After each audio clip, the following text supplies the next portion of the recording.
Selamat datang di channel Cerita Kehidupan.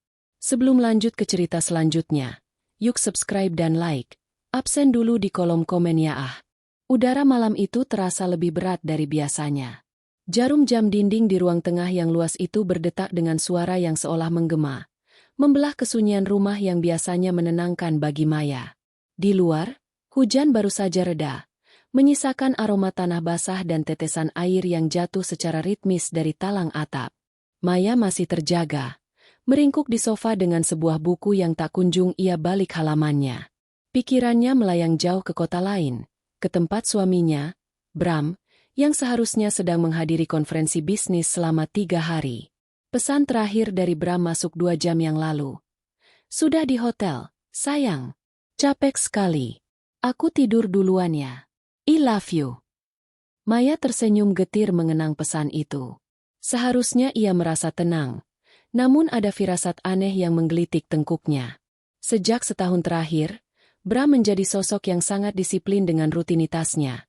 Terlalu disiplin, hingga terasa mekanis.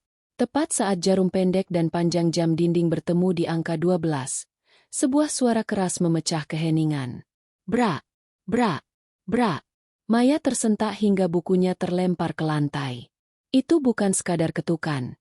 Itu adalah gedoran pintu yang penuh keputusasaan. Jantungnya berdegup kencang, memompa adrenalin yang membuat ujung jarinya terasa dingin. Di lingkungan perumahan elit yang tenang ini, tidak ada yang bertamu lewat tengah malam, apalagi dengan cara seperti itu. Maya berjalan menuju pintu depan dengan langkah ragu. Ia mengintip melalui lubang intip pintu. Di sana, di bawah temaram lampu teras yang berkedip, berdirilah Arini, tetangga yang tinggal persis di sebelah rumahnya. Rambut Arini berantakan, basah oleh sisa hujan, dan wajahnya pucat pasi seolah baru saja melihat hantu. Maya, Maya, buka, tolong. Suara Arini serak, nyaris habis karena tangis atau ketakutan. Maya memutar kunci dan menarik daun pintu. Belum sempat ia menyapa, Arini langsung mencengkeram lengannya dengan kuku yang menekan kulit Maya. Genggaman itu gemetar hebat. Arini, ada apa? Kamu kenapa? Ikut aku sekarang juga. Potong Arini dengan napas tersengal-sengal. Matanya yang merah menatap Maya dengan tatapan yang sulit diartikan. Campuran antara kasihan, panik, dan ngeri. Sekarang, Maya, jangan tanya apa-apa dulu. Tapi ini jam 12 malam. Arini, ada apa sebenarnya? Pencuri. Arini menggeleng kuat-kuat. Ia mendekatkan wajahnya ke telinga Maya, membisikkan kalimat yang membuat seluruh sendi Maya terasa lepas. Suamimu, Bram, dia ada di rumahku sekarang. Dunia seolah berhenti berputar bagi Maya. Ia mengerutkan kening, mencoba memproses kalimat itu sebagai lelucon yang buruk. Apa maksudmu? Bram sedang di luar kota. Dia di hotel. Dia baru saja mengirim pesan. Dia tidak di luar kota. Maya, dia ada di ruang tengah rumahku. Cepat, sebelum dia melakukan sesuatu yang lebih gila lagi. Arini menarik lengan Maya dengan tenaga yang luar biasa kuat untuk wanita sekecil dia. Maya merasa seperti berjalan dalam mimpi buruk. Ia tidak sempat mengganti daster tipisnya atau mengenakan sandal. Ia mengikuti Arini melintasi halaman rumput yang basah, memanjat pembatas rendah yang memisahkan kedua rumah mereka. Pagar tanaman yang biasanya tampak asri kini terlihat seperti bayangan hitam yang mengancam. Pikiran Maya berkecamuk. Bram di rumah Arini? Selingkuh? Pikiran itu menyakitkan, tapi entah mengapa, wajah ketakutan Arini tidak menunjukkan itu sebagai pertemuan romantis yang terpergok. Ini terasa lebih gelap. Lebih berbahaya. Saat mereka sampai di pintu belakang rumah Arini yang terbuka lebar, Maya mencium bau yang asing. Bukan bau parfum, bukan bau masakan. Itu adalah bau apak yang tajam, seperti bau ruangan yang sudah lama tidak dibersihkan, bercampur dengan aroma logam. Dia di sana, bisik Arini sambil menunjuk ke arah ruang tengah yang gelap, hanya diterangi oleh lampu dapur yang remang-remang. Maya melangkah maju. Kakinya yang telanjang merasakan dinginnya lantai marmer. Di tengah ruangan, seorang pria duduk membelakangi mereka. Bahunya lebar, mengenakan kemeja biru tua yang sangat dikenal Maya, kemeja yang menurut Bram dibawa keluar kota. Pria itu duduk bersimpuh di lantai, kepalanya tertunduk. Di sekelilingnya, ruangan itu tampak berantakan. Kursi terguling, dan ada tumpukan kertas yang berserakan di mana-mana. "Bram?" panggil Maya. Suaranya hampir tak keluar. Pria itu tersentak. Perlahan, ia menoleh. Wajah yang biasanya selalu tampak rapi dan penuh wibawa itu kini hancur. Matanya cekung, ada luka gores di pipinya. Dan tangannya berlumuran sesuatu yang hitam dan lengket. "Maya!" gumam Bram. Suaranya tidak terdengar seperti suaminya. Itu adalah suara orang asing yang tertangkap basah dalam sebuah dosa besar. "Kamu seharusnya tidak di sini. Kamu seharusnya sedang tidur." Maya mundur satu langkah, namun Arini justru menutup pintu belakang dan menguncinya dari dalam. Klik. Suara kunci itu menandakan bahwa malam ini tidak ada jalan pulang bagi Maya sebelum semua rahasia terungkap. "Apa yang kamu lakukan di sini, Bram?" tanya Maya dengan suara bergetar. "Kenapa kamu berbohong padaku?" Bram tidak menjawab. Ia justru menatap ke sudut ruangan, ke arah sebuah benda besar yang ditutupi kain hitam pekat. Maya mengikuti arah pandang suaminya, dan saat itulah ia menyadari bahwa selama ini, ia sama sekali tidak mengenal pria yang tidur di sampingnya setiap malam. Hening mencekam menyelimuti ruang tengah rumah Arini. Suara detak jam dinding di rumah ini terdengar berbeda, lebih berat dan mengancam. Maya berdiri mematung, menatap suaminya yang bersimpuh di lantai marmer yang dingin. Bram, pria yang tadi pagi mencium keningnya dengan lembut dan berpamitan untuk pergi keluar kota, kini ada di hadapannya dengan kondisi yang hancur lebur. "Bram, jawab aku," bisik Maya. Suaranya bergetar hebat. "Kenapa kamu ada di sini? Kamu bilang kamu di hotel. Kamu bilang kamu sudah tidur di kota lain." Bram tidak langsung menjawab. Ia menatap telapak tangannya yang kotor oleh cairan hitam kental, yang setelah diamati Maya lebih dekat, bukanlah darah, melainkan semacam pelumas mesin atau tinta permanen yang pekat. Napas Bram memburu, bahunya naik turun dengan tidak teratur. "Maya, tolong pulanglah," ucap Bram akhirnya. Suaranya serak, nyaris tak terdengar. "Ini bukan seperti yang kamu bayangkan. Aku melakukannya untuk kita.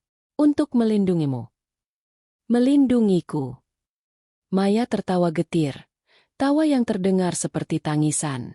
"Dengan bersembunyi di rumah tetangga sebelah? Dengan membohongiku selama berhari-hari?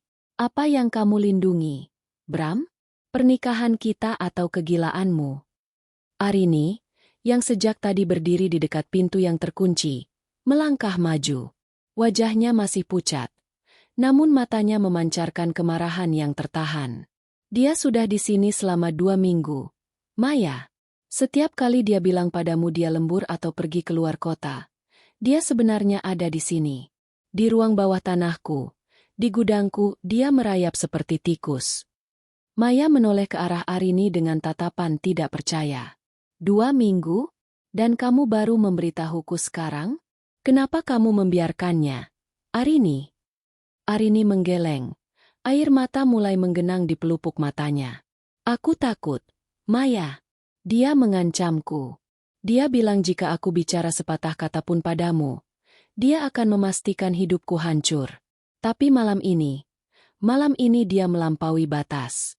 Dia membawa benda-benda itu ke ruang tengahku. Aku tidak tahan lagi." Maya kembali menatap Bram. Suaminya itu kini menutupi wajah dengan kedua tangannya. Di sekeliling Bram, pemandangan itu benar-benar tidak masuk akal.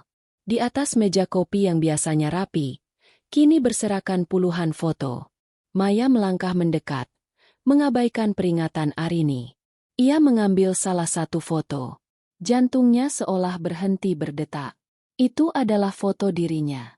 Foto dirinya sedang tidur di kamar mereka sendiri. Foto diambil dari sudut yang tinggi, seolah-olah ada kamera yang tersembunyi di langit-langit atau di balik ventilasi. Ada foto lain saat ia sedang mandi, saat ia sedang makan sendirian di meja makan, bahkan saat ia sedang menangis di ruang laundry bulan lalu karena merindukan ibunya yang sudah tiada. Setiap lembar foto itu diberi tanggal dan jam yang sangat detail. "Apa ini, Bram?"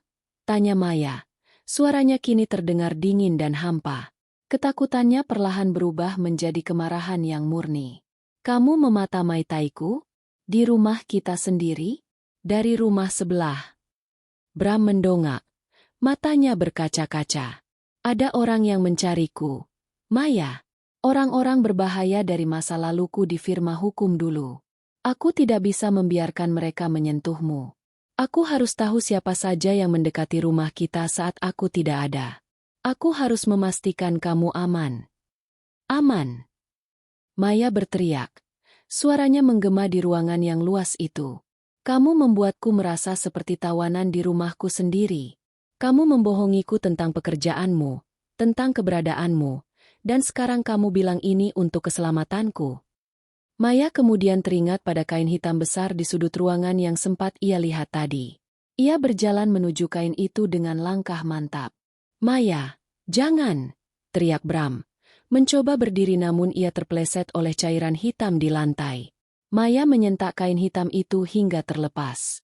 Di baliknya, bukan hanya peralatan elektronik biasa. Ada sebuah rak besi kecil yang berisi susunan perangkat keras yang rumit.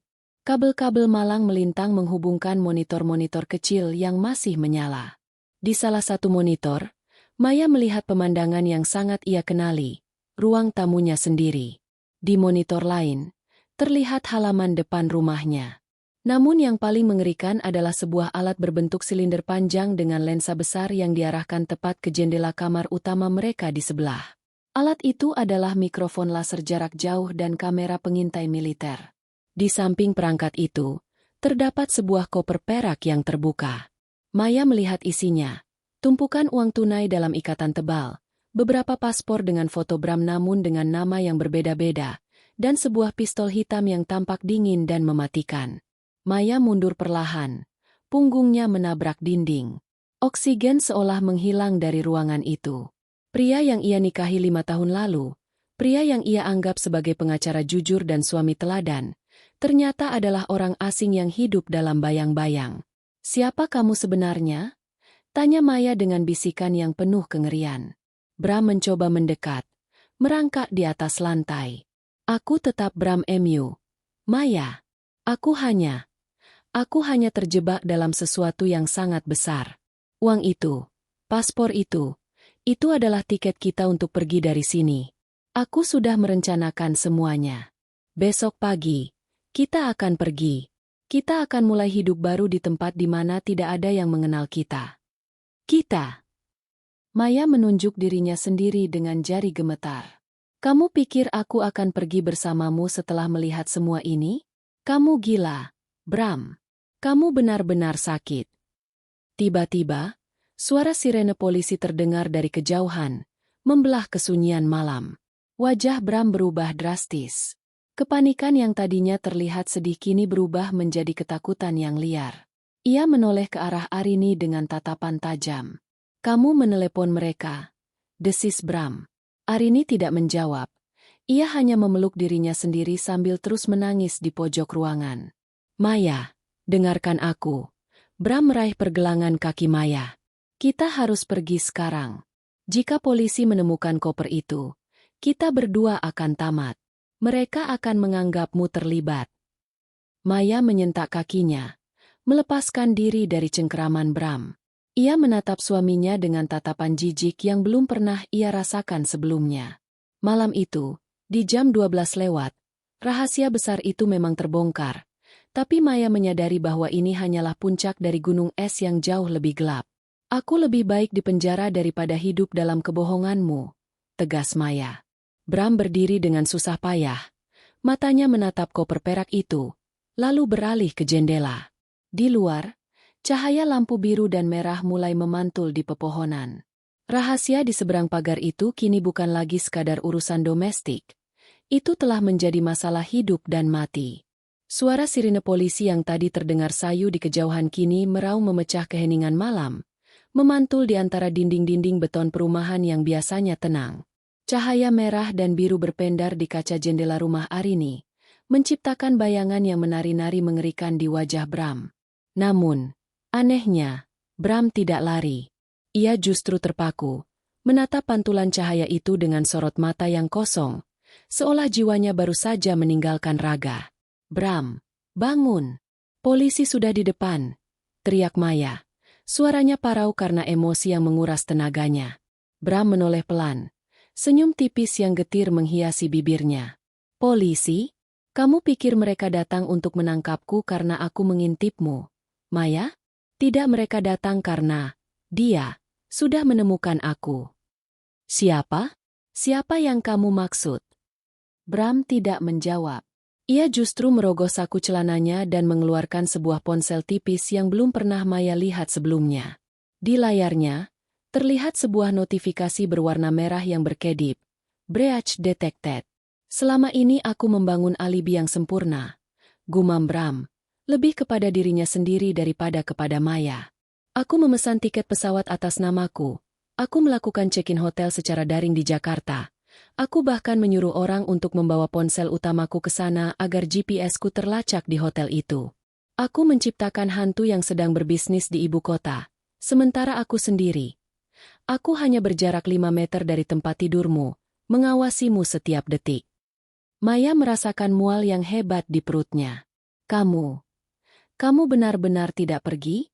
Semua foto keberangkatan di bandara yang kamu kirim tempo hari. Foto lama, Maya. Diedit dengan metadata baru. Aku ahli dalam hal ini. Ingat? Aku pengacara korporat yang biasa menangani kasus manipulasi data. Bram tertawa. Tawa yang terdengar sangat asing dan dingin. Aku hanya butuh waktu 2 minggu untuk menyelesaikan enkripsi data di brankas itu. Hanya 2 minggu untuk memastikan kita aman selamanya. Aman dari apa, Bram? Maya berteriak. Air mata kini mengalir deras membasahi pipinya. Kamu bicara seolah-olah kita sedang berada di tengah film aksi. Tapi yang kulihat hanya suamiku yang sudah berubah menjadi penguntit gila. Arini, yang sejak tadi terisak di sudut ruangan, tiba-tiba berdiri. Dia berbohong. Maya. Jangan percaya sepatah kata pun darinya. Maya menoleh ke arah Arini. Apa maksudmu? Alibinya bukan untuk melindungimu. Arini menunjuk ke arah tumpukan kertas yang berserakan di lantai. Lihat kertas-kertas itu. Itu bukan data perusahaan. Itu adalah laporan keuangan yayasan milik ayahmu. Maya, ayahmu yang meninggal 6 bulan lalu. Darah Maya seolah membeku. Ayahnya adalah seorang filantropis yang mengelola yayasan pendidikan besar. Kematian ayahnya akibat serangan jantung mendadak masih menyisakan luka dalam bagi Maya. Maya memungut salah satu kertas yang berserakan. Matanya menyapu barisan angka dan nama-nama perusahaan cangkang. Di bagian bawah, ada tanda tangan digital yang sangat ia kenali. Tanda tangan ayahnya. Namun, ada yang aneh. Tanggal di laporan itu adalah 3 bulan setelah pemakaman ayahnya. Bram, apa ini? Suara Maya bergetar hebat. Kenapa ada tanda tangan Papa di sini? Papa sudah meninggal. Bram memejamkan matanya rapat-rapat. Itulah sebabnya aku harus bersembunyi. Maya, ayahmu tidak meninggal karena serangan jantung. Dia dibunuh karena dia tahu seseorang telah menggunakan yayasannya untuk mencuci uang hasil perdagangan senjata ilegal. Dan orang itu sekarang sedang mengejarku karena aku memegang kunci akses ke semua rekening mereka. Maya menggelengkan kepala, mencoba mengusir informasi gila itu dari otaknya. Tidak mungkin. Papa hanya seorang guru tua yang peduli pada pendidikan. Kamu bohong. Kamu hanya mencoba memutarbalikkan fakta agar aku kasihan padamu. Lalu jelaskan padaku, Maya. Bram melangkah mendekat, mengabaikan cairan hitam yang membuat kakinya licin. Kenapa pengurus yayasan ayahmu, Pak Hendra, tiba-tiba menghilang 2 minggu lalu? Kenapa setiap malam ada mobil hitam yang parkir di ujung jalan kita dan mematikan lampunya tepat pukul 10 malam? Maya teringat. Pak Hendra, asisten setia ayahnya, memang tidak bisa dihubungi sejak 2 minggu lalu. Dan mobil hitam itu, ia pernah melihatnya. Ia pikir itu hanya tetangga baru yang sedang merokok di dalam mobil. Aku bersembunyi di sini, di rumah Arini, Karena ini adalah satu-satunya titik buta dari kamera pengawas mereka yang sudah terpasang di rumah kita. Lanjut Bram dengan nada mendesak. Aku memasang alat penyadap itu bukan untuk mengintipmu sedang mandi, Maya. Aku memasangnya untuk mendengar apakah ada orang yang masuk rumah saat aku tidak ada. Aku harus memastikan mereka tidak membawamu sebagai sandera. Tiba-tiba, suara gedoran pintu depan rumah Arini terdengar. Bukan gedoran penuh kepanikan seperti Arini tadi, melainkan ketukan yang ritmis, kuat, dan penuh otoritas. Tok, tok, tok. Buka pintunya. Polisi. Suara pria dari luar terdengar berat. Arini bergerak hendak membuka pintu, tapi Bram dengan cepat menerjang dan menahan tangan Arini. Jangan. Itu bukan polisi. Lepaskan aku, Bram. Kamu sudah gila. Arini meronta. Lihat lampu di luar, Arini. Desis Bram sambil menunjuk ke arah jendela. Maya menoleh. Sirine itu, lampu merah dan birunya masih berpendar, tapi tidak ada suara mesin mobil. Hanya lampu yang berputar di atas sebuah mobil hitam yang gelap. Tidak ada stiker polisi. Tidak ada nomor unit. Itu adalah lampu sirine portabel yang bisa dibeli siapa saja. Maya merasakan bulu kuduknya berdiri.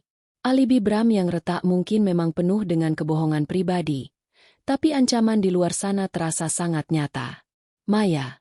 Bram menatap istrinya dengan tatapan paling jujur yang pernah ia lihat selama bertahun-tahun. Di dalam brankas di gudang Arini, ada sebuah dokumen asli yang ditandatangani ayahmu sebelum dia meninggal. Dokumen itu adalah satu-satunya bukti yang bisa membersihkan nama ayahmu dan memenjarakan orang-orang ini. Itulah rahasia yang sebenarnya. Gedoran di pintu depan berubah menjadi hantaman keras. Pintu itu mulai retak. Arini. Bram beralih pada tetangga mereka. Aku tahu kamu bekerja untuk mereka. Aku tahu mereka menjanjikanmu uang untuk menjebakku malam ini. Tapi percayalah, begitu mereka mendapatkan apa yang mereka mau, kamu adalah orang pertama yang akan mereka singkirkan. Arini terdiam. Wajahnya yang pucat kini berubah menjadi ekspresi penuh rasa bersalah yang teramat dalam. Ia melepaskan pegangannya pada gagang pintu dan mundur perlahan. Maya, lari ke gudang. Perintah Bram pelan namun tegas. Ambil brankas itu. Aku akan menahan mereka di sini. Maya menatap suaminya, pria yang baru saja ia sadari telah hidup dalam kebohongan selama berminggu-minggu, atau mungkin bertahun-tahun. Ia tidak tahu siapa yang harus dipercayai. Apakah Bram adalah pahlawan yang terdesak? Ataukah dia adalah dalang dari semua kekacauan ini yang sedang memainkan peran terakhirnya? Pintu depan rumah Arini hancur berantakan. 3 pria berpakaian hitam dengan penutup wajah masuk dengan senjata api di tangan. Lari, Maya! Teriak Bram sekuat tenaga saat ia melemparkan kursi ke arah para penyusup itu. Maya tidak berpikir lagi. Ia membalikan badan dan berlari sekencang mungkin menuju kegelapan gudang di belakang rumah, membawa beban rahasia yang jauh lebih berat daripada yang pernah ia bayangkan di jam 12 malam tadi. Kegelapan gudang Arini menyergap Maya seperti kain kafan yang dingin. Napasnya memburu, tersengal di antara debu dan bau apa kayu tua. Di luar, suara hantaman kursi dan teriakan kemarahan Bram tenggelam oleh suara tembakan yang diredam. Suara PFFT yang jauh lebih menakutkan daripada ledakan senapan biasa. Itu adalah suara eksekusi yang rapi. Maya meringkuk di balik tumpukan kardus. Tangannya meraba-raba lantai yang kasar mencari brankas kecil yang disebutkan Bram. Di tengah kepanikan yang melumpuhkan itu, otaknya justru melakukan pengkhianatan. Ia terlempar ke masa lalu, ke memori-memori tentang pria yang ia pikir adalah pelabuhan terakhirnya. Bram. Suami sempurna. 5 tahun lalu, mereka bertemu di sebuah galeri seni. Bram adalah pria dengan setelan jas custom-made yang tampak terlalu mahal untuk seorang pengacara muda, namun ia membawanya dengan kerendahan hati yang memikat. Ia tidak bicara tentang kemenangan di pengadilan, melainkan tentang struktur tulang pada patung Renaissance. Maya, yang saat itu baru saja menyelesaikan gelar sarjana komputer sains, merasa seperti menemukan potongan teka-teki yang hilang. Kamu terlalu pintar untuk sekadar duduk di belakang meja bank, Maya. Ucap Bram suatu malam di awal pernikahan mereka. Saat itu, Maya baru memulai karirnya di bagian analisis data sebuah bank swasta. Tapi jika itu membuatmu bahagia, aku akan menjadi orang pertama yang menjemputmu setiap sore. Dan dia benar-benar melakukannya. Selama 7 tahun, Bram adalah jam waker moralnya. Pria itu selalu ada. Ia tidak pernah lupa hari ulang tahun pernikahan. Selalu tahu kapan Maya sedang stres hanya dari cara Maya memegang cangkir kopi. Dan selalu memiliki solusi untuk setiap masalah. Namun, di balik kesempurnaan itu, benih-benih kejanggalan sebenarnya sudah tertanam. Maya teringat kejadian setahun lalu.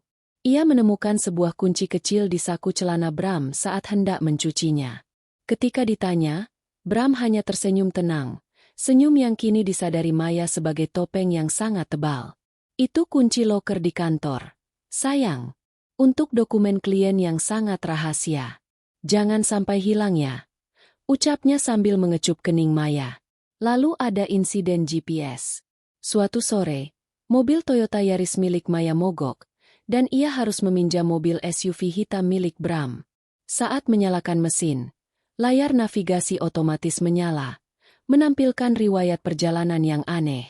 Koordinatnya menunjukkan sebuah gudang di pinggiran kota yang kumuh, bukan alamat kantor hukum bergengsi di pusat kota. Ketika Maya bertanya, Bram menjawab dengan alibi yang masuk akal. Oh, itu kasus sengketa lahan pabrik. Melelahkan sekali harus bolak-balik ke sana. Maya percaya. Ia selalu percaya. Karena bagi Maya, Bram adalah representasi dari stabilitas. Terutama setelah ayahnya meninggal 6 bulan lalu secara mendadak. Kematian ayahnya adalah titik balik yang menghancurkan. Bramlah yang mengurus semua administrasi pemakaman, yang memeluk Maya saat ia meraung di depan peti mati, dan yang dengan sigap menawarkan diri untuk membantu mengaudit aset yayasan pendidikan peninggalan ayahnya. Biarkan aku yang urus. Maya, kamu sedang berduka. Jangan biarkan angka-angka ini menambah bebanmu, kata Bram saat itu. Kini, di dalam gudang yang gelap ini, kenyataan pahit itu menghantam Maya. Bram tidak sedang membantu. Dia sedang membersihkan jejak. Dia tidak sedang melindungi yayasan. Dia sedang menguasainya. Tangan Maya akhirnya menyentuh sesuatu yang keras dan dingin di bawah meja kerja tua yang tertutup terpal. Sebuah brankas logam berukuran kecil. Ia menariknya keluar. Beratnya terasa nyata.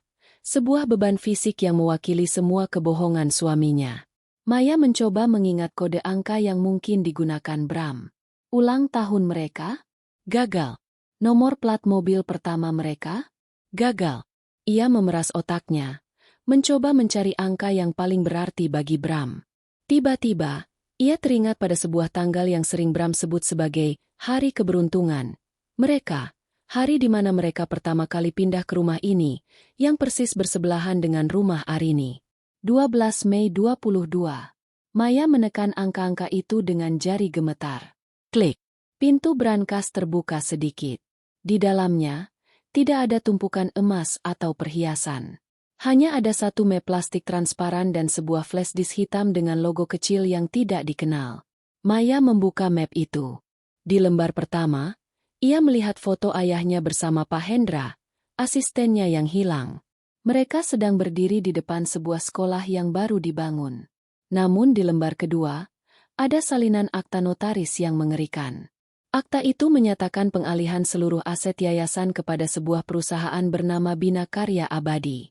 Dan pemilik tunggal perusahaan itu, yang tertera dengan tanda tangan yang sangat rahasia namun sah, adalah Bramasta Putra. Ya Tuhan! Bisik Maya. Air mata kemarahan kini benar-benar tumpah. Bram tidak hanya memata-matai hidupnya. Bram telah merampok warisan ayahnya, merusak reputasi pria yang paling ia cintai, dan kemungkinan besar, Maya menutup mulutnya dengan tangan, menahan teriakan.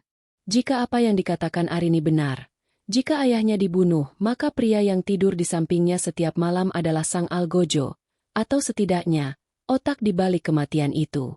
Tiba-tiba, pintu gudang berderi terbuka. Cahaya lampu senter yang tajam menusuk mata Maya, membuatnya silau. Seseorang berdiri di ambang pintu. Sosoknya tinggi.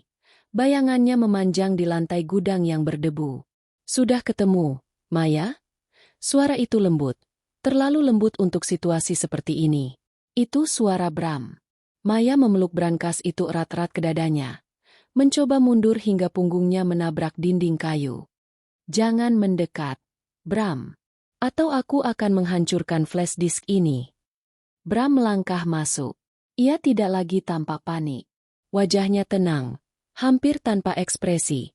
Seolah-olah topeng, suami sempurna, itu telah dipasang kembali dengan sempurna. Ia menyeka noda hitam di tangannya dengan sapu tangan putih. Kamu selalu terlalu cerdas, sayang. Itulah kenapa aku sangat mencintaimu, kata Bram. Tapi kecerdasan tanpa kontrol adalah hal yang berbahaya. Berikan brankas itu padaku. Kita masih punya waktu 10 menit sebelum rekan-rekanku di depan menyadari bahwa aku sudah membereskanmu. Membereskanku? Suara Maya bergetar. Jadi Arini benar. Kamu menjebakku malam ini agar kamu punya alasan untuk melenyapkanku dan membawa semua uang ini. Bram menghela napas panjang, seperti seorang ayah yang sedang menasihati anak yang nakal. Tidak, Maya. Aku menjebak mereka. Orang-orang di depan itu adalah orang-orang yang membunuh ayahmu karena mereka pikir ayahmu menyimpan kode akses rekening utama. Aku membawa mereka ke sini agar aku bisa menghabisi mereka sekaligus. Dan kamu adalah saksi alibiku. Kamu akan bilang pada polisi bahwa kita diserang. Dan aku membela diri. Lalu bagaimana dengan dokumen pengalihan aset ini? Maya mengangkat map itu. Bagaimana dengan fakta bahwa kamu mencuri yayasan Papa? Bram terdiam sejenak. Matanya yang dingin menatap Maya dengan intensitas yang mengerikan. Ayahmu tidak tahu cara mengelola uang sebesar itu, Maya. Dia hanya membuangnya untuk sekolah-sekolah di pelosok. Aku membuatnya berlipat ganda. Untuk kita. Untuk masa depan kita. Tidak ada kita lagi, Bram, desis Maya. Di luar, suara langkah kaki berat mendekat ke arah gudang. Arini berteriak di kejauhan. Diikuti suara pukulan tumpul. Bram menoleh ke arah pintu. Lalu kembali ke Maya. Waktu kita habis. Maya, berikan brankas itu. Atau aku terpaksa melakukan sesuatu yang akan kita sesali selamanya. Maya menatap flash disk di tangannya, lalu ke arah jendela kecil di atas gudang yang menuju ke gang sempit di belakang rumah. Di jam 12 malam lewat ini, ia menyadari bahwa satu-satunya cara untuk selamat bukan dengan berlari dari kebenaran, tapi dengan membongkarnya ke seluruh dunia, bahkan jika itu berarti ia harus kehilangan segalanya. Langkah kaki di luar gudang semakin mendekat, berat dan berirama seperti detak jantung yang terpacu. Bram masih berdiri di ambang pintu. Siluetnya memanjang menelan bayangan Maya. Senter di tangannya tidak lagi diarahkan ke mata Maya, melainkan ke brankas perak yang didekap erat oleh istrinya. Di tengah kepungan maut ini, sebuah kesadaran baru menghantam Maya. Rumah Arini bukan sekadar tempat persembunyian sementara bagi Bram. Rumah ini adalah pusat saraf dari seluruh pengkhianatan ini. Berikan padaku, Maya. Jangan buat ini menjadi bab terakhir dalam pernikahan kita. Suara Bram tenang, terlalu tenang untuk seseorang yang baru saja terlibat baku tembak di ruang tamu. Maya tidak menjawab. Ia melirik jendela kecil di atasnya, lalu ke arah rak-rak kayu tua yang penuh dengan kalengket kering dan perkakas berkarat di sampingnya. Dengan gerakan nekat, ia melemparkan kalengket ke arah lampu senter Bram. Prang! Cahaya itu bergoyang hebat saat Bram menghindar. Dalam kegelapan sesaat itu, Maya tidak lari ke arah pintu. Ia justru mendorong rak kayu di belakangnya. Ia teringat sesuatu yang pernah dikatakan Arini secara tidak sengaja saat mereka minum teh bulan lalu. Rumah tua ini punya banyak rahasia di balik dindingnya, Maya. Kadang aku merasa ada orang lain di sini selain aku.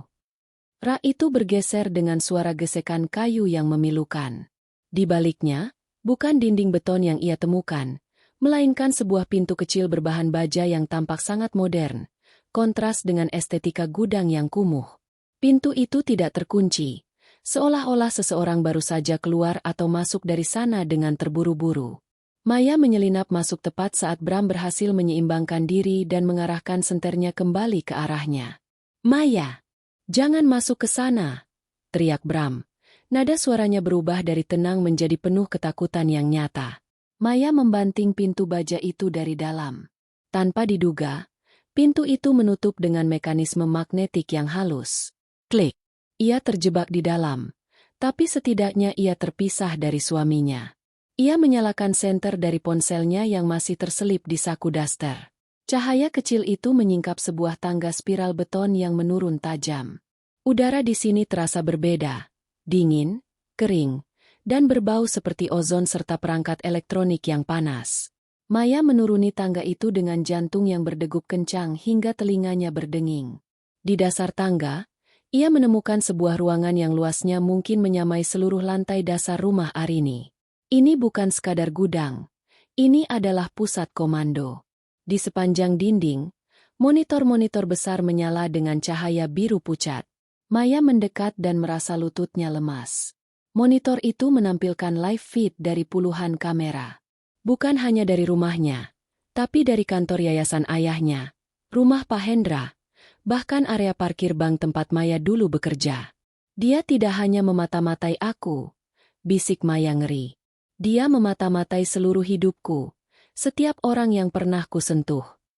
Di tengah ruangan terdapat sebuah meja besar yang dipenuhi dengan tumpukan dokumen asli, bukan fotokopi.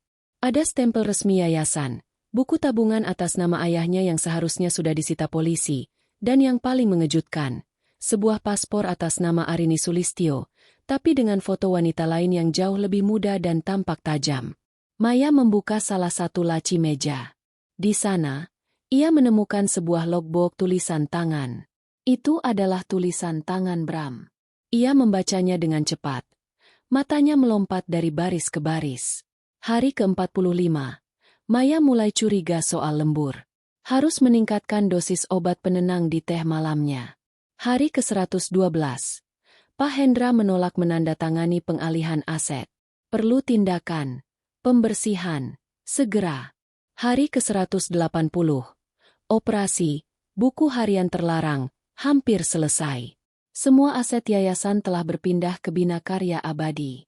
Maya tetap menjadi ahli waris sah di atas kertas agar jejak hukum tetap bersih pada dirinya jika sesuatu terjadi padaku. Dada Maya sesak. Dosis obat penenang? Ia teringat betapa seringnya ia merasa pening dan tidur sangat lelap setelah Bram membuatkan teh melati kesukaannya. Selama ini, suaminya telah membiusnya agar ia bisa leluasa mengelola kejahatannya dari rumah sebelah. Tiba-tiba, salah satu monitor di dinding berubah menjadi statis, lalu menampilkan gambar Arini. Arini tidak lagi menangis. Ia berdiri di ruang tengah rumahnya, memegang sepucuk pistol dengan kemahiran seorang profesional. Di depannya, dua pria berbaju hitam yang tadi menyerang rumah kini tergeletak tak bernyawa. Arini menatap langsung ke arah kamera pengintai, seolah tahu Maya sedang menonton dari ruang rahasia itu. Maya, jika kamu mendengarku, suara Arini terdengar melalui pengeras suara di ruangan itu, dingin dan datar. Bram bukan hanya penjahat di sini. Dia adalah pion. Dan aku bukan tetanggamu yang malang. Aku adalah auditor internal yang dikirim oleh pemilik uang yang sebenarnya yang dicuri suamimu. Maya mundur, menabrak meja komando. Bram mencuri dari orang yang salah, lanjut Arini di monitor. Dia pikir dia bisa menggunakan yayasan ayahmu untuk mencuci uang mereka dan kemudian menyimpannya untuk dirinya sendiri. Dia menjebakmu malam ini bukan untuk melindungimu, tapi untuk menjadikanmu tameng manusia.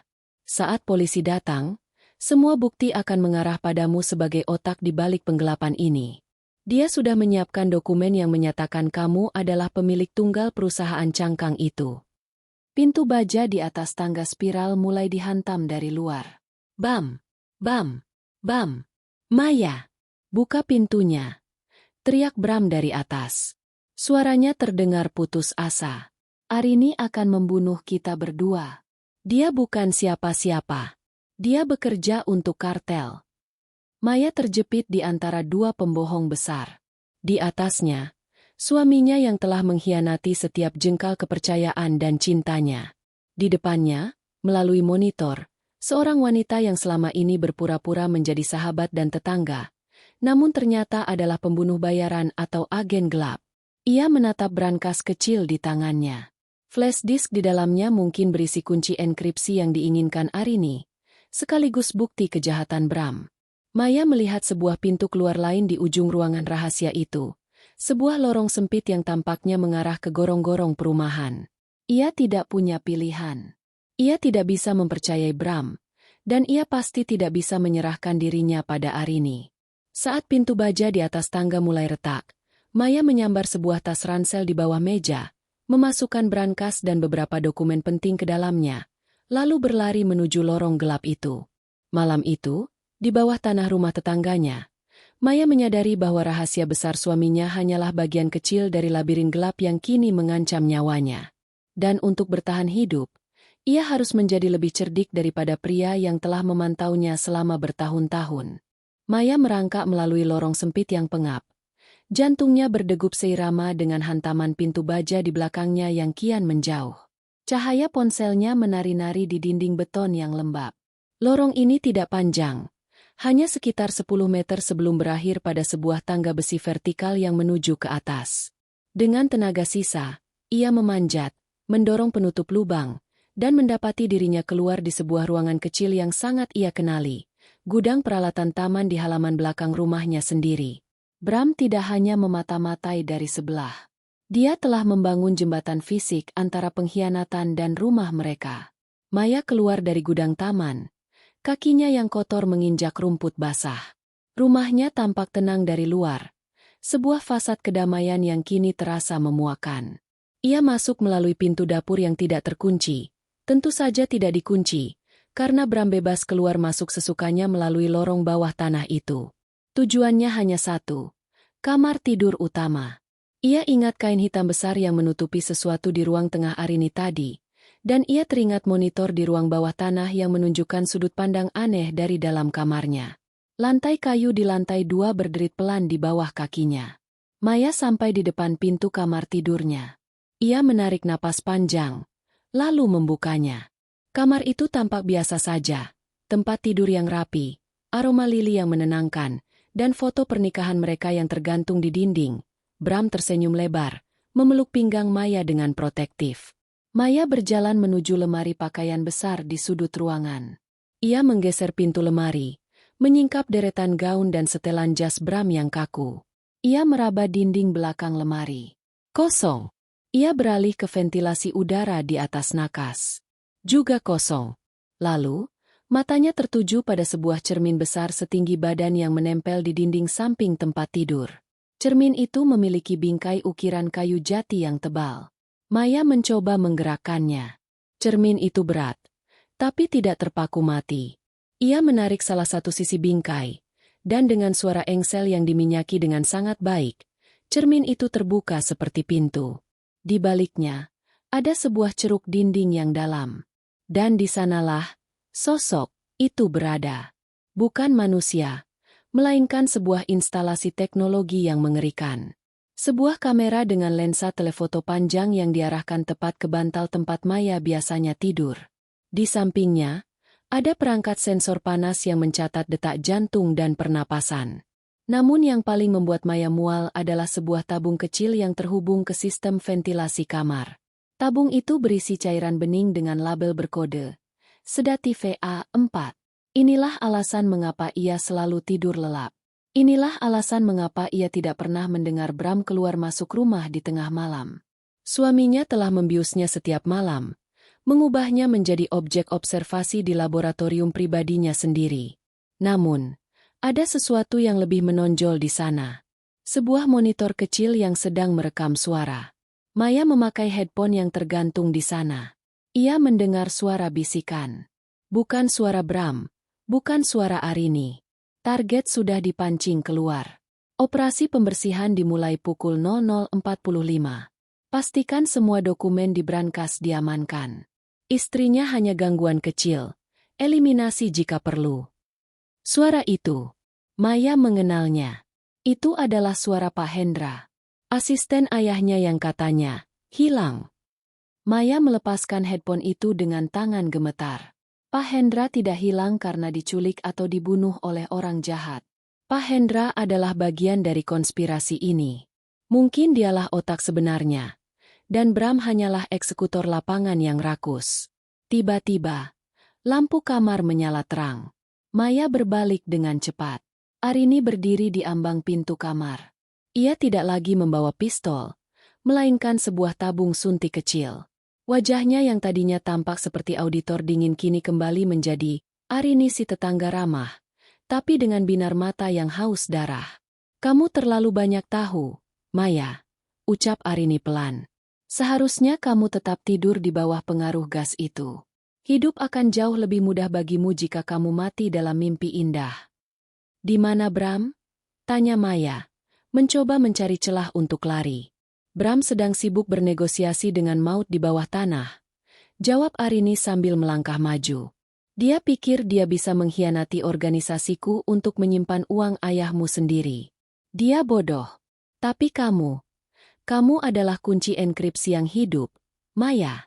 Ayahmu menyembunyikan kode akses terakhir di dalam memori masa kecilmu, bukan di dalam flash disk itu." Maya mengerutkan kening. "Apa maksudmu?" "Lagu pengantar tidur yang selalu dia nyanyikan," desis Arini. "Kata-kata yang tidak masuk akal itu adalah algoritma kunci. Berikan padaku, atau aku akan menyuntikkan ini ke lehermu dan mengambilnya dengan cara yang jauh lebih menyakitkan." Di saat kritis itu, Maya menyadari bahwa rahasia besar suaminya hanyalah lapisan terluar dari bawang yang busuk. Di bawahnya ada pengkhianatan dari orang kepercayaan ayahnya, dan di pusatnya, ada sesuatu tentang ayahnya yang bahkan Maya sendiri belum mengerti. Langkah kaki berat terdengar menaiki tangga. Seseorang sedang menuju kamar tidur. Maya tidak tahu apakah itu Bram yang selamat, atau Pak Hendra yang datang untuk menyelesaikan pembersihan.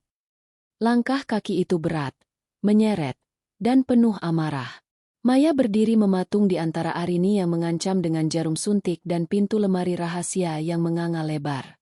Pintu kamar tertendang terbuka. Bram muncul. Bajunya kini robek di bagian bahu, menyingkap luka bakar gesekan peluru yang memerah. Wajahnya tidak lagi tenang. Topeng, suami sempurna, itu telah hancur, menyisakan predator yang terpojok. "Arini, menjauh dari istriku," desis Bram. Suaranya rendah, berbahaya seperti geraman binatang. Arini tertawa kecil. Suara yang terdengar ganjil di tengah kamar tidur yang penuh kenangan manis itu. "Istrimu? Kamu masih menyebutnya istrimu setelah kamu membiusnya selama berbulan-bulan. Bram, kamu menggunakannya sebagai kelinci percobaan untuk sistem keamananmu sendiri. Jangan munafik." "Aku melakukannya agar dia tetap hidup," teriak Bram. Ia melangkah masuk, mengabaikan moncong pistol yang kini Arini cabut dari balik pinggangnya dengan gerakan kilat. Jika dia sadar, dia akan bertanya. Jika dia bertanya, dia akan menyelidiki. Dan jika dia menyelidiki, mereka akan membunuhnya seperti mereka membunuh ayahnya. Maya merasa mual. Kebenaran dilempar ke arahnya seperti belati. "Jadi papa benar-benar dibunuh? Dan kamu tahu siapa pelakunya, Bram?" Bram menatap Maya.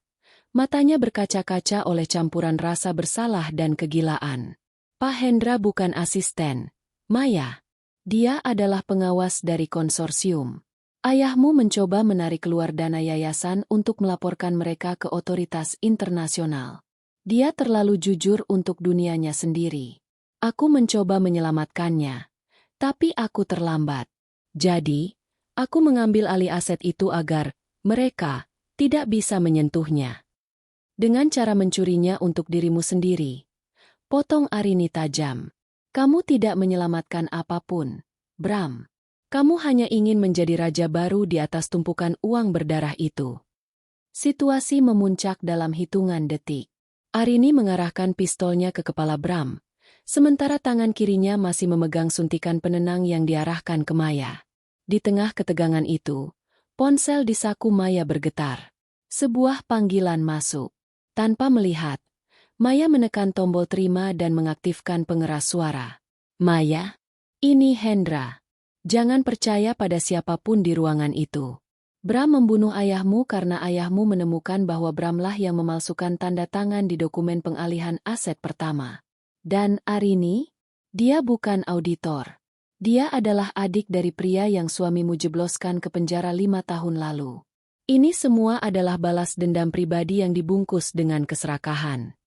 Suara Pak Hendra yang tenang dan otoriter itu memecah kebuntuan seperti ledakan. Bram dan Arini saling pandang. Keraguan sesaat muncul di mata mereka. "Bohong!" teriak Bram. Ia menerjang Arini. Suara tembakan pertama memekakan telinga. Peluru Arini menyerempet lengan Bram, menghantam bingkai foto pernikahan mereka di dinding hingga kaca pecah berantakan. Maya menjerit, menjatuhkan diri ke lantai, berlindung di balik tempat tidur. Bram tidak berhenti. Ia menubruk Arini dengan seluruh berat badannya, menjatuhkan wanita itu ke lantai. Mereka berguling, memperebutkan pistol.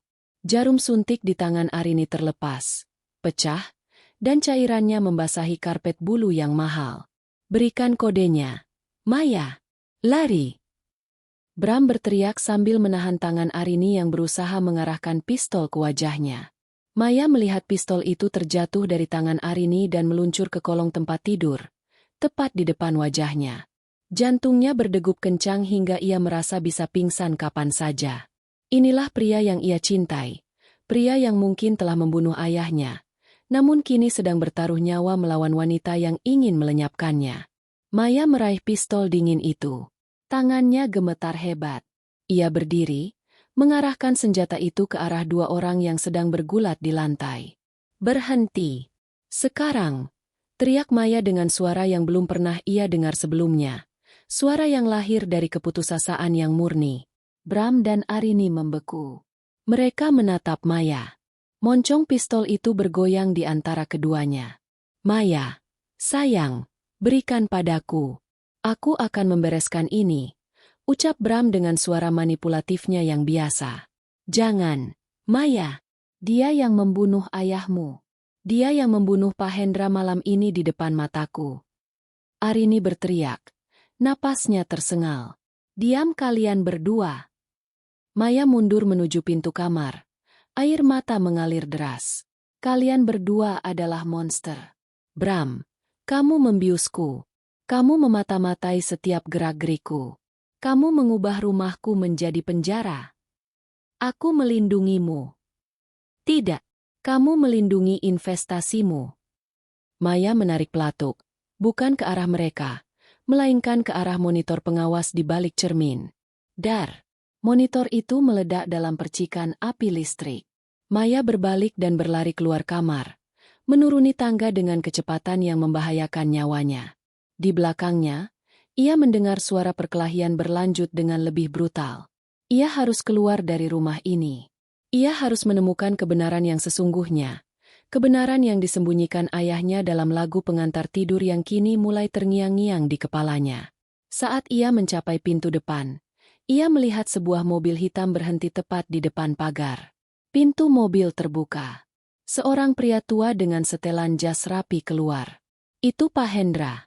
Dan dia memegang sebuah detonator kecil di tangannya. Maya terpaku di ambang pintu depan rumahnya. Udara malam yang dingin menusuk pori-porinya. Namun hawa panas dari adrenalin yang memuncak membuatnya tetap terjaga. Di hadapannya, Pak Hendra berdiri dengan ketenangan yang mengerikan. Pria yang selama ini dianggapnya sebagai paman angkat, tangan kanan ayahnya yang paling setia, kini menatapnya dengan pandangan dingin seorang algojo. "Berhenti di sana, Maya." Suara Pak Hendra datar, namun berwibawa.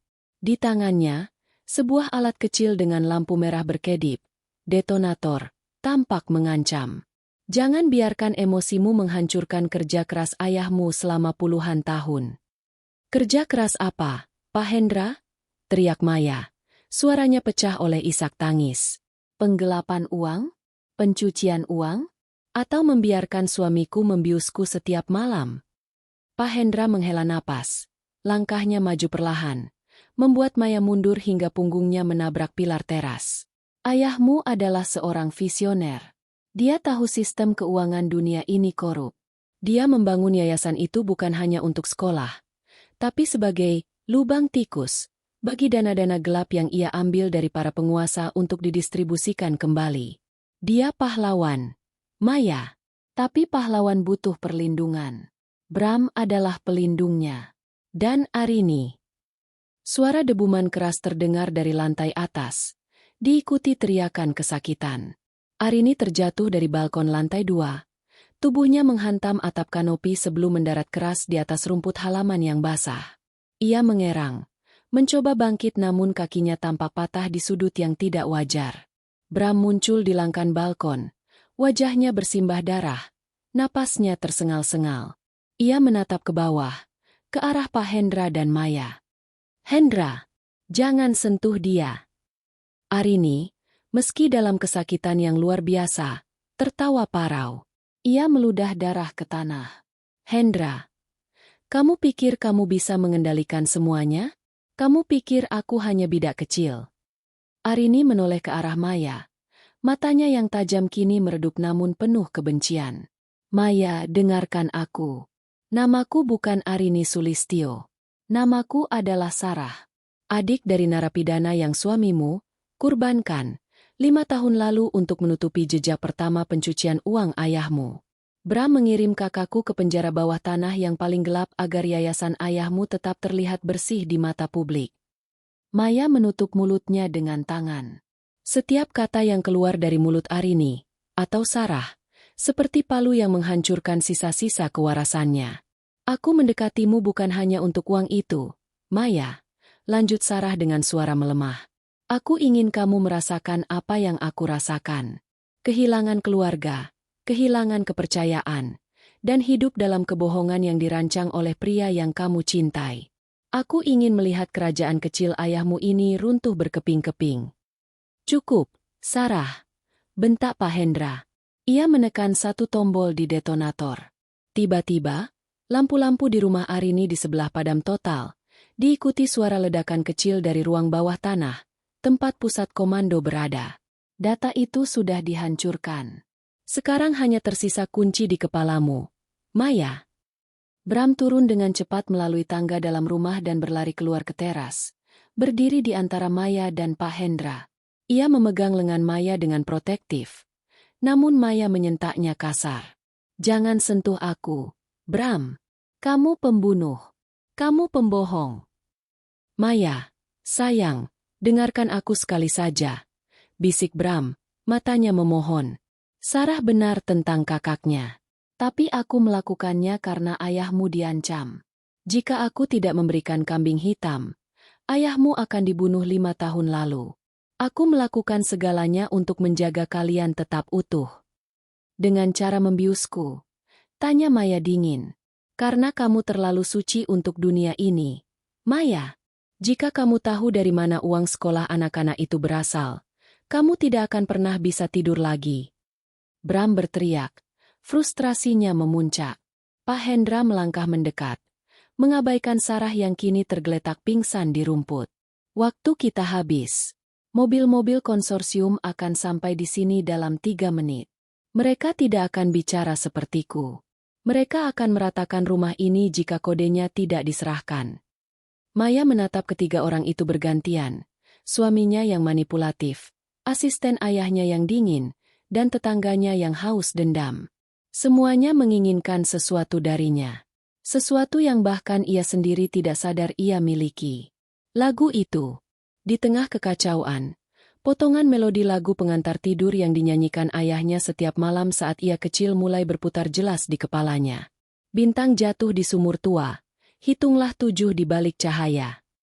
Maya menyadari sesuatu. Ayahnya tidak pernah menyanyi dengan nada yang benar. Dia selalu menekankan kata-kata tertentu dengan ritme yang aneh. Itu bukan lagu. Itu adalah rangkaian instruksi mnemonik. "Sumur tua," gumam Maya. Pak Hendra menajamkan pendengarannya. "Apa katamu, Maya? Katakan padaku." Maya menatap ke arah halaman belakang rumahnya, ke arah sumur resapan tua yang sudah ditutupi semen sejak 10 tahun lalu. Rahasia besar itu bukan ada di dalam brankas, bukan di dalam flash disk, dan bukan di ruang bawah tanah Arini. "Aku tahu di mana kodenya," ucap Maya. Suaranya kini tenang secara misterius. "Tapi aku tidak akan memberikannya kepada kalian berdua. Aku akan memberikannya kepada dunia." Ia mengangkat pistol yang masih ia genggam dan mengarahkannya ke arah tangki gas besar di samping rumah yang terhubung ke sistem pemanas. "Maya, jangan!" teriak Bram. "Jika aku mati, kodenya mati bersamaku," ancam Maya. "Pak Hendra, letakkan detonator itu. Bram, menjauh dari aku. Sekarang." Di jam yang hampir menunjukkan pukul 1 pagi, Maya bukan lagi wanita yang lemah dan terbius. Ia adalah pusat dari badai yang ia ciptakan sendiri. Rahasia besar suaminya telah membongkar sisi gelap dalam dirinya yang selama ini terpendam. Sisi yang siap menghancurkan segalanya demi kebenaran yang murni, betapapun pahitnya. Langit malam yang pekat seolah ikut memuntahkan kemarahannya. Hujan turun dengan tiba-tiba, bukan lagi rintik tipis, melainkan deru air yang menghujam bumi dengan suara yang menulikan. Maya berdiri di tengah badai itu. Daster tipisnya melekat erat di tubuh, namun ia tidak merasakan dingin. Tangannya yang memegang pistol tetap stabil, mengarah lurus ke tangki gas yang bisa meledakkan fasad kehidupan palsunya dalam sekejap. "Maya, letakkan senjatanya. Kamu tidak tahu apa yang kamu lakukan," teriak Bram. Suaranya bersaing dengan gemuruh guntur. "Aku tahu persis apa yang kulakukan, Bram," sahut Maya. Suaranya melengking tajam. "Aku sedang menghancurkan penjara yang kamu bangun untukku." Tiba-tiba, sorot lampu putih yang sangat terang menyapu halaman rumah dari arah jalan raya. 2 mobil SUV hitam besar menderu masuk. Ban-bannya mencicit di atas aspal basah. Pak Hendra menegang. Wajahnya yang biasanya tenang kini memancarkan ketakutan yang nyata. "Konsorsium," desis Pak Hendra. "Mereka tidak akan bernegosiasi. Maya, berikan kodenya sekarang atau kita semua akan mati di sini." Pintu-pintu SUV itu terbuka serentak. 4 pria berpakaian taktis keluar dengan senjata laras panjang yang diarahkan ke arah mereka. Tidak ada peringatan. Tidak ada negosiasi. Suara tembakan pertama menghantam pilar beton di samping kepala Bram, mengirimkan serpihan batu yang menyayat pipinya. "Tiarap!" teriak Bram sambil menerjang Maya, menjatuhkannya ke rumput yang kini berubah menjadi lumpur. Dalam kekacauan itu, Maya melepaskan tembakan ke arah tangki gas. Ia tidak peduli lagi. Ia hanya ingin semua ini berakhir. Namun, pelurunya meleset, menghantam pipa besi dan menciptakan percikan api yang langsung padam oleh air hujan yang deras. Lari ke arah halaman belakang. "Maya, sekarang!" Bram menarik lengan Maya, memaksa wanita itu bangkit di tengah desingan peluru. Maya berlari. Kakinya yang telanjang menginjak duri mawar dan kerikil tajam. Namun rasa sakit itu tenggelam oleh desakan adrenalin. Di belakangnya, ia mendengar Pak Hendra berteriak mencoba bicara dengan orang-orang konsorsium. Namun suaranya terputus oleh rentetan tembakan yang brutal. Sarah, yang tadi tergeletak pingsan, entah bagaimana berhasil menyeret tubuhnya ke balik mobil, meninggalkan jejak darah yang tersapu air. Mereka mencapai area sumur tua yang sudah tertutup semen. Maya jatuh berlutut. Tangannya mencakar tanah di sekitar penutup sumur yang tersembunyi di bawah rimbunnya pohon Kamboja. "Kenapa kita ke sini?" teriak Bram, mencoba melindungi tubuh Maya dengan tubuhnya sendiri saat peluru mulai menghujam batang pohon Kamboja di atas mereka. "Bintang jatuh di sumur tua," teriak Maya. "Hitunglah 7 di balik cahaya. Bram, bantu aku geser tutup ini." Bram, meski bingung, menggunakan seluruh kekuatannya untuk membantu Maya mengungkit penutup semen yang sudah retak itu. Di bawahnya, bukan air yang jernih, melainkan sebuah ruang sempit yang berisi kotak besi tahan air yang tertanam di dinding sumur. Maya menarik kotak itu keluar. Di dalamnya terdapat sebuah pemancar satelit kecil dan sebuah buku catatan tua milik ayahnya. Namun, sebelum ia sempat membukanya, sebuah bayangan muncul di atas mereka. Itu Pak Hendra. Bahunya bersimbah darah. Wajahnya tampak seperti hantu di bawah kilatan petir. Di tangannya, ia masih memegang detonator. "Berikan padaku, Maya," ucap Pak Hendra dengan suara yang lemah namun penuh tekad. "Aku bisa mengirim data ini ke server cadangan. Aku bisa menyelesaikan apa yang dimulai ayahmu." "Tidak," jawab Maya tegas. "Ayahku tidak memulai ini untuk diteruskan oleh orang sepertimu. Dia memulai ini untuk membongkar kalian semua. Maya menekan tombol aktif pada pemancar satelit. Sebuah lampu hijau berkedip. Ini adalah protokol, pembaruan terakhir, yang pernah ayahnya ceritakan sebagai dongeng sebelum tidur. Sekali tombol ini ditekan, seluruh data penggelapan aset yang terkumpul selama 10 tahun akan dikirim secara otomatis ke Interpol, media massa nasional, dan otoritas pajak secara serentak. Apa yang kamu lakukan? Raung Pak Hendra. Ia melompat maju, namun Bram mencegatnya. Keduanya bergulat di tepi sumur tua dalam perkelahian yang putus asa. Maya melihat layar kecil di pemancar itu. Uploading. 80%. 90%. Tiba-tiba, sebuah ledakan besar mengguncang bagian depan rumah. Tangki gas yang tadi Maya tembak akhirnya meledak karena terkena peluru nyasar dari orang-orang konsorsium. Api membumbung tinggi ke langit meski hujan turun sangat lebat. Guncangan itu membuat tanah di sekitar sumur amblas. Pak Hendra kehilangan keseimbangan dan jatuh ke dalam kegelapan sumur sedalam 10 meter itu dengan teriakan yang tertelan bumi. Bram berhasil berpegangan pada akar pohon Kamboja. Wajahnya pucat menatap Maya. Maya, tolong. Maya menatap suaminya. Pria yang telah membohonginya, membiusnya, dan menghancurkan hidupnya. Namun di mata itu, ia masih melihat sisa-sisa pria yang pernah ia cintai. Di tangan Maya, pemancar satelit itu berbunyi bip panjang. Upload complete. Semuanya sudah selesai, Bram, bisik Maya. Rahasia besarmu, yayasan papa, dan semua kebohongan ini sudah tidak ada gunanya lagi. Lampu-lampu SUV konsorsium kini mendekat ke arah halaman belakang. Mereka tidak lagi mencari data. Mereka mencari saksi untuk dilenyapkan. Maya menatap ke arah pagar belakang yang menuju ke hutan kota. Ia memiliki satu kesempatan terakhir untuk lari, atau tetap tinggal dan terbakar bersama puing-puing masa lalunya. Suara ledakan tangki gas di depan rumah masih menyisakan denging panjang di telinga Maya. Langit yang tadinya hitam pekat perlahan berubah menjadi abu-abu keunguan, menandakan fajar mulai mengintip dari balik cakrawala Jakarta yang sembab.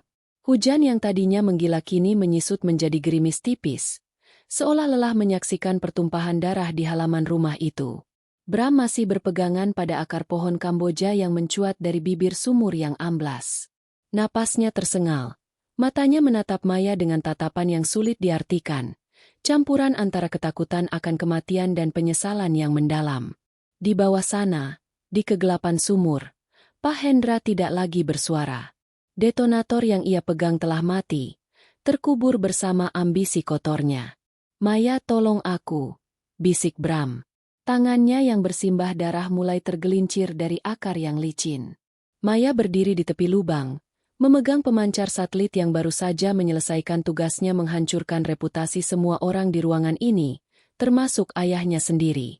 Selama beberapa detik yang terasa seperti keabadian, Maya hanya diam. Ia mengingat setiap malam ia tertidur karena bius, setiap ciuman di kening yang ternyata adalah cara Bram memastikan istrinya tidak curiga, dan setiap senyum palsu Arini di balik pagar. Ia mengulurkan tangannya. Bukan karena ia memaafkan, tapi karena ia tidak ingin menjadi monster yang sama dengan mereka. Dengan sisa tenaganya, Maya menarik Bram ke atas. Pria itu rebah di atas lumpur, terbatuk-batuk, sementara di kejauhan, suara sirine polisi yang asli akhirnya meraung mendekat. Kali ini bukan lampu sirine portabel milik konsorsium, melainkan iring-iringan mobil satuan khusus yang dipicu oleh sinyal darurat dari pemancar satelit yang dikirim Maya ke markas pusat kepolisian. Orang-orang konsorsium di SUV hitam menyadari bahwa permainan telah berakhir. Mereka tidak bisa membunuh semua orang saat polisi sudah mengepung area tersebut.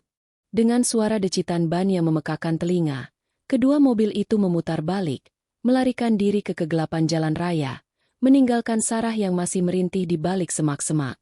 Semuanya akan terbongkar, Bram, ucap Maya datar, menatap api yang perlahan padam di sisa-sisa rumah mereka. Rekening yayasan, kematian papa, perusahaan cangkangmu, semuanya sudah ada di tangan otoritas sekarang. Bram duduk bersandar di batang pohon. Wajahnya yang hancur menatap matahari yang mulai terbit. Aku tahu. Mungkin memang ini cara satu-satunya agar aku bisa berhenti berlari. Maya. Ia menoleh ke arah istrinya. Kamu akan membenciku selamanya, bukan? Maya tidak menjawab. Kebencian adalah perasaan yang terlalu melelahkan untuk saat ini. Ia merasa kosong, seperti rumahnya yang kini hanya menyisakan kerangka hitam. Polisi mulai merangsek masuk ke halaman. Petugas medis segera menangani Sarah, sementara beberapa petugas bersenjata mendekati Maya dan Bram. Maya menyerahkan pemancar satelit dan buku catatan ayahnya dengan tenang. Ia tidak melawan saat seorang petugas wanita membimbingnya menuju ambulans untuk pemeriksaan. Saat ia duduk di pintu belakang ambulans, terbungkus selimut darurat yang hangat, Maya melihat petugas memborgol tangan Bram. Suaminya itu sempat menoleh sekali lagi, memberikan tatapan yang dulu pernah membuat Maya jatuh cinta, namun kini hanya terasa seperti hembusan angin dingin yang lewat. Matahari kini benar-benar terbit, menyinari puing-puing rumah di jalanan elit itu. Rahasia besar yang terbongkar di jam 12 malam tadi telah meruntuhkan seluruh dunianya. Namun di bawah cahaya fajar, Maya merasa untuk pertama kalinya ia benar-benar terjaga. Tidak ada lagi gas penenang, tidak ada lagi kamera tersembunyi, dan tidak ada lagi bisikan bohong di balik pagar. Ia merogoh saku dasternya yang robek dan menemukan sebuah foto kecil yang ia ambil dari brankas tadi. Foto dirinya dan ayahnya saat ia masih kecil. Di balik foto itu, ada tulisan tangan ayahnya yang asli. Untuk Maya, cahaya satu-satunya yang tidak bisa dipadamkan oleh kegelapan apapun. Maya memejamkan mata, menghirup udara pagi yang segar namun berbau asap. Ia kehilangan rumahnya, suaminya, dan kenangan indah tentang ayahnya. Namun, saat ambulans mulai bergerak meninggalkan kompleks itu, Maya tahu bahwa hidup baru yang jujur, betapapun sulitnya, jauh lebih berharga daripada kehidupan sempurna yang dibangun di atas fondasi kebohongan. Jam 12 malam telah lewat, dan fajar akhirnya menyingkap segalanya. Tamat.